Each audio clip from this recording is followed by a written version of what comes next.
मोहतरम ख़वातीन हज़रात अस्सलाम वालेकुम। आज हम पढ़ेंगे मुंबई अटैक 2008 और हम देखेंगे कि इस मामले में पाकिस्तान की खारजा पॉलिसी क्या थी। हम उम्मीद करते हैं कि आपको हमारी ये मेहनत पसंद आती होगी और ये दुनिया का नक्शा है जिसमें हमने दुनिया को मुख्तलिफ़ हिस्सों में तकसीम किया है ताकि हम उसको अच्छे तरीके से पढ़ सकें।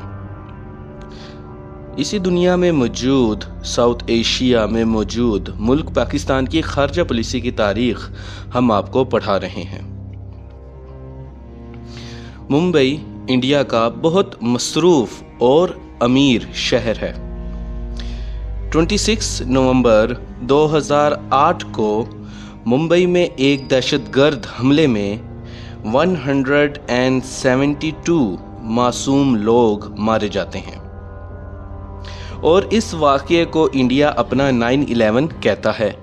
जुलाई 2009 को भी मुंबई ट्रेन बम धमाकों में 2009 अफराद मारे गए थे। तो मुंबई में कोई ये पहला दहशतगर्द हमला नहीं था। इंडियन मीडिया के मुताबिक दहशतगर्द समुद्री रास्ते से इंडिया में दाखिल हुए थे।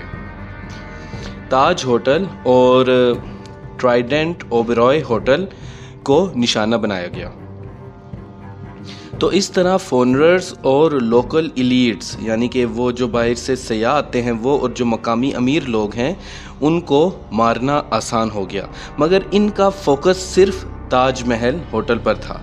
60 घंटे 60 आवर्स की इंडियन कमांडोज की मेहनत के बाद इस हमले को ख़त्म कर दिया गया। इस हमले को आर्मी मीडिया ने भी कवरेज दी यानी खबर चलाई। इंडिया ने कहा कि ये हमले लश्कर तैयबा ने करवाए हैं जो अमेरिका के भी दुश्मन है, जिसका मकसद कश्मीर आज़ाद करवाना है और कश्मीर हमारा अटूट अंग है। हम ऐसी चीज़ बर्दाश्त नहीं करेंगे। इस दहशतगर्द हमले से इंडिया और पाकिस्तान के हालात, आपस के मामलात और ताल्लुकात ख़राब हो गए। इससे पूरी दुनिया में पाकिस्तान की बदनामी हुई। अमेरिका ने भी पाकिस्तान पर गुस्सा किया कि आपके यहाँ एक तंजीम मौजूद है लश्कर तैयबा और वो दूसरे मुल्कों में जाकर ही हरकतें कर रही है। तो पाकिस्तान इससे इनकारी था। इंडिया तो खुलकर बोल रहा था कि लश्कर तैयबा के पीछे पाकिस्तान का हाथ है।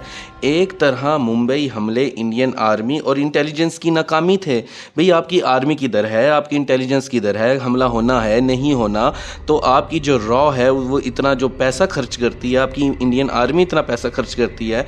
हमारी ISI से 10 से 12 गुना आपका रॉ का बजट है, हमारी मिलिट्री से इतना ज़्यादा 8 से 10 गुना आपकी मिलिट्री का बजट है। तो वो सारी इंटेलिजेंस सर्विसेज कहाँ गई? मगर इस पर किसी का ध्यान ना जाए तो उन्होंने पाकिस्तान के ख़िलाफ़ इतना शोर मचाया कि उनकी अवाम अपनी हुकूमत और मिलिट्री से सवाल ही ना कर सकी कि ये कैसे हो गया। जैसे अभी फॉल फ्लैग ऑपरेशन हुआ है पहलगाम वगैरह का, तो उन्होंने इतना शोर मचाया कि अवाम ने कहा कि नहीं हमें तो अपनी मिलिट्री के साथ खड़ा होना है। तो इंटेलिजेंस फेलियर था, पता क्यों नहीं चला। तो ये इंडियन अवाम को चाहिए कि वो अपनी इंटेलिजेंस सर्विसेज से पूछें कि भाई आप कहाँ थे, क्या आप सोए हुए थे? इंडिया ने कहा कि ये पाकिस्तान ने किया है और मुस्तकबिल में हम इसको सबक सिखाएंगे। जैसे कि हम कोई छोटे बच्चे हैं कि हमारा कान मरोड़ दिया जाएगा कि भाई हमें सबक सिखाया जाएगा। पता नहीं क्या बातें करते हैं। इंडिया कह रहा था कि अजमल कसाब का ताल्लुक पाकिस्तान से है। अजमल इस हमले में बच जाने वाला अकेला दहशतगर्द था। पाकिस्तान इस बात से इनकार करता रहा कि उसका हमले और पाकिस्तान से कोई ताल्लुक़ नहीं है। इसके बाद पाकिस्तान ने जमात दावा पर पाबंदी लगा दी, और महमूद दुरानी को फारिग कर दिया। कि महमूद दुरानी कौन है? ये एक सरकारी स्पोक्स पर्सन थे और उन्होंने जो CNN न्यूज़ चैनल है उस पर एतराफ़ किया था कि पाकिस्तान ने सब कुछ किया है। Mahmud Durrani national security adviser थे। अब पता नहीं क्या उन्होंने चवल मारी या इस तरह की लैंग्वेज वैसे इस्तेमाल नहीं करनी चाहिए और पेपर में तो बिल्कुल ही नहीं कर सकते। लेकिन ये समझ नहीं आता कि उन्होंने ये हुआ क्या, या फिर शायद एक थ्योरी ये भी है कि पाकिस्तान की गवर्नमेंट और मिलिट्री एस्टेब्लिशमेंट का एक दूसरे से क्लैश था कि अभी भी मार्शल लॉ ख़त्म हुआ है और पाकिस्तान पीपल्स पार्टी की हुकूमत है, तो शायद वो एक दूसरे को सबक सिखाना चाह रहे थे। तो पता नहीं चलता, क्योंकि खेल के अंदर खेल होता है, सियासत के अंदर सियासत होती है और मुख्तलिफ थ्योरीज़ बनती हैं। पता नहीं इनमें से कौन सी सच है। Mahmud Durrani national security adviser थे, वज़ीर-ए-आज़म के नुमाइंदे स्पोक्स पर्सन इमरान गर्दा ज़ई को भी फारिग कर दिया गया कि उन्होंने भी वज़ीर-ए-आज़म की मुशावरत के बगैर मीडिया से बात की थी। हुकूमत अभी भी इनकार कर रही है कि हमले हमने नहीं करवाए थे और लश्कर-ए-तैयबा पर पाबंदी लगाने में भी देर की। पाकिस्तान कह रहा था कि हमने नहीं करवाए और अगर लश्कर-ए-तैयबा ने भी करवाए तो आप हमें सबूत दे दें, और फिर पाकिस्तान ने उनके ऊपर पाबंदी बाद में लगा दी थी।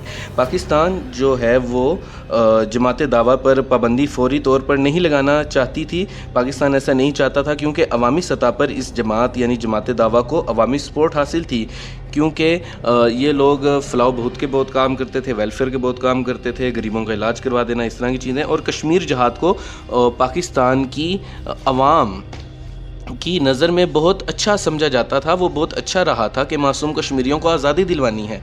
और ये जो सोवियत यूनियन के ख़िलाफ़ जब हम अमेरिका की जंग लड़े थे तो उस वक्त ये जमात-उद-दावा, लश्कर-ए-तैयबा ये बहुत मजबूत हो गई थी अवामी सतह पर पाकिस्तान में, क्योंकि वहाँ पर हमारा फोकस कहीं और था। और यहाँ पर कश्मीर जहाद के नाम पर भी बहुत ज़्यादा भर्तियाँ की गई, जहाद के नाम पर कि भाई उनको लड़वाना था अफ़गानिस्तान में। लेकिन जब अफ़गान जहाद ख़त्म हुआ तो ये लोग अपने असल मकसद जो इन्होंने दावे किए हुए थे उस तरफ तो इन्होंने वापस आना था।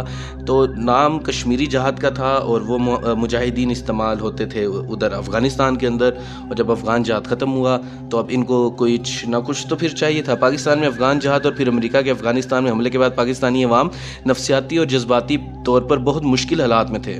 पाकिस्तानी अवाम की जो साइकोलॉजी और इमोशंस थे वो बहुत ही ज़्यादा स्कैटर्ड भी हुए थे और वो बहुत ज़्यादा इमोशनल भी हुए थे, क्योंकि जो मज़हब है वो बहुत बड़ा जज्बा होता है, जो रिलीजन है वो एक ह्यूमन इमोशन है, वो एक बहुत बड़ा इमोशन होता है।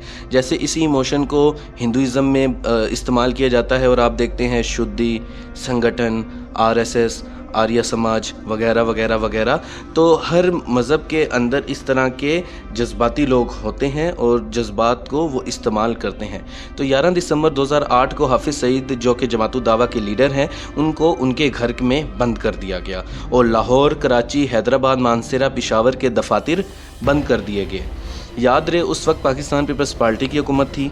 आखिरकार 13 दिसंबर 2008 को जमात-उद-दावा पर पाबंदी लग गई। लश्कर-ए-तैयबा ने बहुत कोशिश की कि वो पाकिस्तान को वजाहत दे सके कि उन्होंने ऐसा क्यों किया, मगर पाकिस्तान ने उनकी कोई बात ना सुनी। लश्कर-ए-तैयबा एक वक्त में मसला कश्मीर के लिए बहुत अच्छी आवाज़ थी, मगर उनकी गलती की वजह से उन पर पाबंदी लग गई।